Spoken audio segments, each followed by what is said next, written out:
आज जो ह्यूमन के वजह से और इंसानों की वजह से जो आप क्लाइमेट चेंज या वातावरण में बदलाव देख रहे हैं, क्या पहले भी ऐसा हुआ करता था? मैं बात कर रहा हूँ आज से दसियों लाखों हजार साल पहले।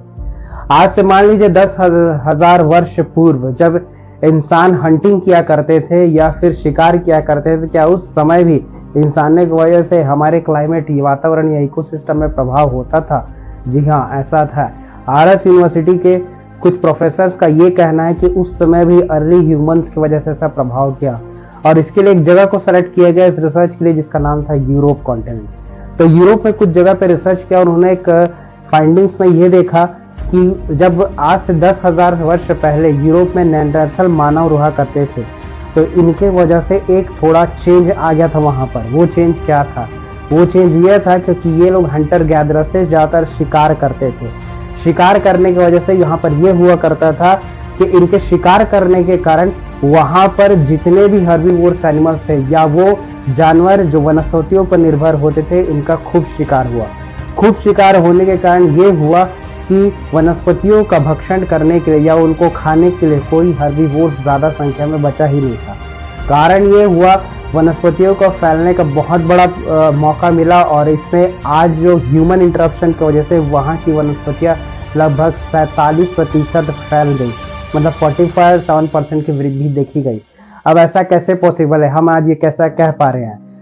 एक्चुअली आप देखेंगे जब भी परागण होता है तो जो आपके फूलों से जब पराग निकलते हैं, जिसको अंग्रेजी भाषा में पॉलन्स भी कहा जाता है, इन पॉलन्स को जो होते हैं वो समय के साथ नष्ट नहीं होते, इनका ऊपर किसी भी केमिकल या वातावरण का ज्यादा प्रभाव नहीं होता।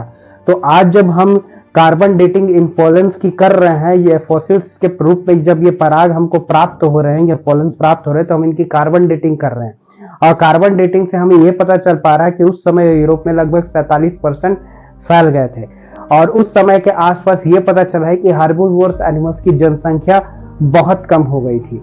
इसी कारण इनको फैलाव हुआ, और उनकी जनसंख्या कम करने का सबसे मेन कारण था हंटिंग टेक्निक। तो उस समय जो हर्बीवोरस एनिमल्स की संख्या इतनी कम हो गई कि इसकी वजह से वनस्पतियां फैली और यूरोप का पूरी तरह इकोसिस्टम बदल गया और उसमें बदलाव देखा गया।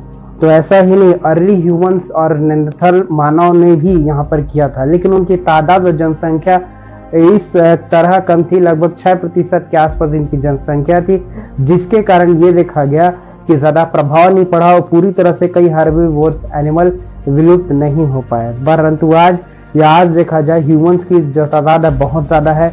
कई स्पीशीज तो इस हालत में, इस कंडीशन पे ये देखने को मिला है